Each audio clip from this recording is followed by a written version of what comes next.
Hello everyone, today I'm presenting class 8 subject social science chapter agricultures lesson plan, जिसके अंदर आज अगर आपको एग्रीकल्चर के टॉपिक को पढ़ाना है तो आप कैसे एक लेसन प्लान प्रिपेयर कर सकते हैं उसके बारे में आपको बताऊंगी।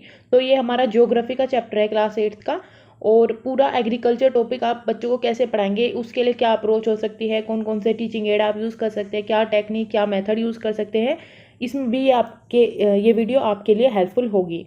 तो सबसे पहले जब भी लेसन प्लान बनाते हैं तो आती है हमारी ब्लैक बोर्ड एंट्रीज। तो आप इस तरह ब्लैक पेपर पेस्ट करेंगे, एक ब्लैक बोर्ड बनाएंगे और उस पर एंट्रीज लिखेंगे। तो एंट्रीज में क्या होगी, वही बेसिक डिटेल जैसे people, teacher name, date, period, duration, subject, topic, class, section, total present, total absent students, या फिर और भी अगर आपको बताया गया है तो कुछ और भी आप लिखना चाहे यहाँ पे लिख सकते हैं। उसके बाद हमारे आते हैं स्पेसिफिक ऑब्जेक्टिव्स। जब भी हम कोई काम करने चलते हैं तो उसके कहीं ना कहीं उसके पीछे कोई ना कोई ऑब्जेक्टिव ज़रूर रहता है। तो इसी तरीके से हमारे यहाँ पे ऑब्जेक्टिव है, और ये ऑब्जेक्टिव हम बोलते हैं स्पेसिफिक ऑब्जेक्टिव्स, कि जो हम एग्रीकल्चर का टॉपिक पढ़ाने जा रहे हैं तो उसको लेके हमने क्या क्या ऑब्जेक्टिव बनाए हैं बच्चों के लिए, जिन्हें हम पूरा करने के लिए जा रहे हैं। जैसे कि ये मैक्सिमम आप 5 लिख सकते हैं और मिनिमम 3। यहाँ पे पूरे 5 लिखे हुए हैं। जैसे first one is to enable the students to define agriculture, to enable the student to explain the meaning of farm system, to enable the student to describe the various types of farming practices. Fourth one is to enable the student to establish the major crops in agriculture. और उसके बाद हमारा आते हैं behavioural objective, कि जब भी आप बच्चों को टॉपिक पढ़ा रहे हैं तो उसके बाद उनके बिहेवियर में क्या चेंज आता है। ये एक तरीके से लर्निंग आउटकम की तरह होते हैं, जिसमें हम मान के चलते हैं कि हाँ बच्चा इतना तो कर लेगा, इतना वो सीख गया है। तो ये रहे हमारे student will be able to define agriculture. ये हमेशा फ्यूचर टेंस में होते हैं, जैसे विल यहाँ पे यूज होगा। Student will be able to explain the meaning of farm system. Third one is student will be able to describe the various types of farming practices. तो ये हमारे रहे बिहेवियरल ऑब्जेक्टिव्स। इसके बाद हम आते हैं, तो ये हमारा फोर्थ वन है। फोर्थ ऑब्जेक्टिव यहाँ पे देखें तो student will be able to establish the major crops in agriculture. ये रहा हमारा फोर्थ ऑब्जेक्टिव। उसके बाद हमारी आती है टीचिंग एड्स, यानी जब भी आप कोई टॉपिक पढ़ा रहे हैं तो कहीं ना कहीं उसे आपको इंटरेस्टिंग एंगेजिंग बनाना होता है। तो उसके लिए आप टीचिंग एड्स सबसे अच्छा मेथड है अगर आप यूज़ करें। टीचिंग एड यूज़ करने से आपको आपकी क्लासरूम इंगेजिंग हो जाएगी और इजीली आप कोई भी टॉपिक कितना भी हार्ड हो उसको इजी बना के पढ़ा सकते हैं, या आपके नॉर्मल टीचिंग लर्निंग प्रोसेस को सप्लीमेंट करते हैं। तो यहाँ पे आप यूज़ कर सकते हैं टीचिंग एड में एक चार्ट जो शो करे एग्रीकल्चर प्रैक्टिसेस, क्योंकि आप एग्रीकल्चर पढ़ाने जा रहे हो तो कहीं ना कहीं अगर कोई चार्ट है उस पर सारी प्रैक्टिसेस हुई है तो वो बता के आप बच्चों को ईजिली समझा सकते हो ये टॉपिक। उसके बाद हम आते हैं चेक प्रीवियस नॉलेज पे, क्योंकि जब भी आप कोई टॉपिक पढ़ाते तो कहीं ना कहीं बच्चों की प्रीवियस नॉलेज क्या है, उनका लेवल क्या है, उसको भी चेक करते हैं ताकि हम अपने टॉपिक को उससे रिलेट करके पढ़ा पाए। तो ये रहे हमारे, इसके अंदर क्या होगा, एक टेबल बनेगी। एक तरफ होगा पीपल टीचर्स एक्टिविटी या पीपल टीचर क्वेश्चन, दूसरी तरफ स्टूडेंट्स रेस्पॉन्स या स्टूडेंट आंसर्स। तो यहाँ या फिर स्टूडेंट्स एक्टिविटी आप लिख सकते हैं। तो यहाँ पे जैसे क्वेश्चन पूछे हुए हैं, what do you understand by agriculture, तो स्टूडेंट आंसर देंगे इसका, क्योंकि उन्होंने एग्रीकल्चर का बेसिक जाना है तो वो इसका आंसर दे पाएंगे।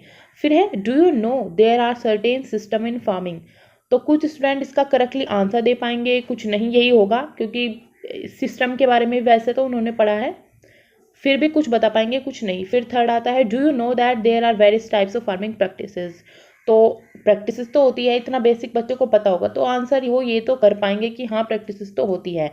फिर अगर उनसे पूछा जाए can you explain some farming practices, अभी उन्हें ये तो पता है फार्मिंग प्रैक्टिसेस होती है, बट कौन कौन सी प्रैक्टिसेस होती है उसके बारे में उन्होंने अभी तक नहीं पढ़ा, तो यहाँ पे उनका नो रेस्पॉन्स रहेगा।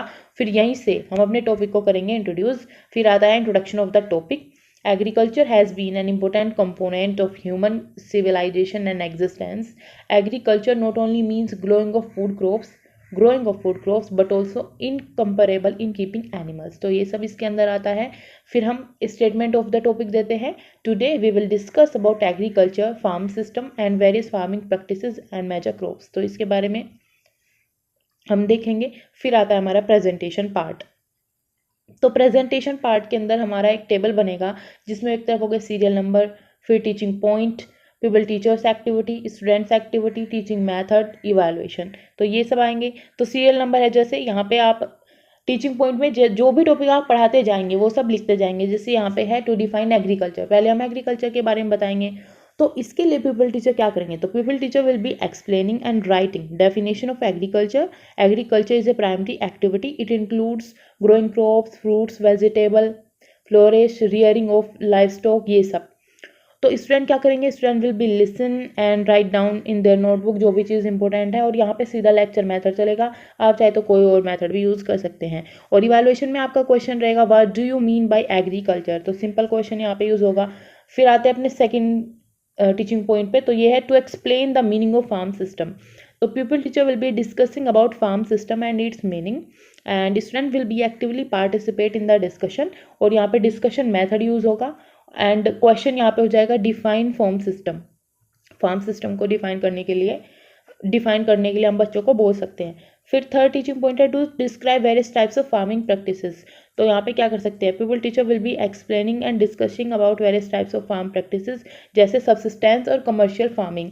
तो यहाँ पे आप जो है वो स्टूडेंट क्या करेंगे, लिसन करेंगे और राइट करेंगे नोटबुक में, और डिमॉन्स्ट्रेशन मेथड होगा। तो चार्ट पेपर में आप टाइप्स ऑफ फार्मिंग प्रैक्टिसेस इस तरीके से दिखाएंगे बच्चों को, जिसमें बहुत सारी फार्मिंग प्रैक्टिसेस होगी। एंड क्वेश्चन आप पूछ सकते हैं what are the various types of farming practices. फिर हमारा आता है fourth teaching point to establish the major crops in agriculture. तो इसके लिए people teacher will be asking question about major crops which are rice, wheat, millets, jute, cotton etc. and student will be trying to answer the questions। और यहाँ पे हम question answer skill use करेंगे या questioning skill जिसको बोलते हैं। और मेजर क्रॉप्स ये रही, इस तरीके से आप छोटा पेस्ट करेंगे चार्ट और मेजर क्रॉप वहाँ पे दिखाएंगे बड़े चार्ट में, ये मिनिएचर यहाँ पे पेस्ट करेंगे। और क्वेश्चन हो जाएगा what are the major crops in agriculture. इसके बाद हम आते हैं तो दोबारा से हमारा आ जाता है ब्लैक बोर्ड। इसमें हम वही बेसिक एंट्रीज फिल करेंगे, वो तो हमारी रहेगी। रिकैप्चुलेशन यहाँ पे आता है कि आपने जो भी अभी तक पढ़ा है उसका एक रिकैप लेना, उसको समराइज करना। तो एक क्वेश्चन की फॉर्म में भी हो सकता है, या सिंपल आप इस तरीके से पैराग्राफ समराइज करके एक पैराग्राफ लिख सकते हैं कि आज हमने ये चीज़ें पढ़ी है। बच्चों से पूछ के लिख सकते हैं, खुद से लिख सकते हैं। तो यहाँ पे है the teacher sums up the lesson by explaining agriculture and its importance in our daily life, also explained about farming system and 2 types of farming practices. तो ये सब हम लिखेंगे। फिर इसके बाद हमारा आता है होमवर्क यानी कि लर्निंग एक्सटेंशन भी इसको हम बोल सकते हैं, क्योंकि हम इसमें बच्चों की लर्निंग को एक्सटेंड करते हैं आउटसाइड द क्लासरूम। इसके अंदर टीचर कोई भी बच्चों को असाइनमेंट दे सकते हैं या क्वेश्चन दे सकते हैं जिसको वो घर से करके लेके आएंगे। तो यहाँ पे 2 क्वेश्चंस हैं, आप भी होमवर्क में इस तरीके के क्वेश्चन दे सकते हैं, जैसे what are the factors influencing agriculture and gives reason why different crops are grown in different region. तो यहाँ पे 2 क्वेश्चंस हुए जिसको आप होमवर्क में दे सकते हैं। उसके बाद हमारा आता है टीचर्स रिमार्क, और ये लेसन प्लान हमारा कंप्लीट होता है। अगर आपको वीडियो अच्छी लगी हो तो इसको लाइक करें, शेयर करें और चैनल को सब्सक्राइब करें। अगर आपको और लेसन प्लान्स की वीडियोस देखनी है तो आप वीडियो के लिंक डिस्क्रिप्शन में जाके लिंक पे देख सकते हैं, या फिर आप प्लेलिस्ट में भी जाके देख सकते हैं। Thanks for watching.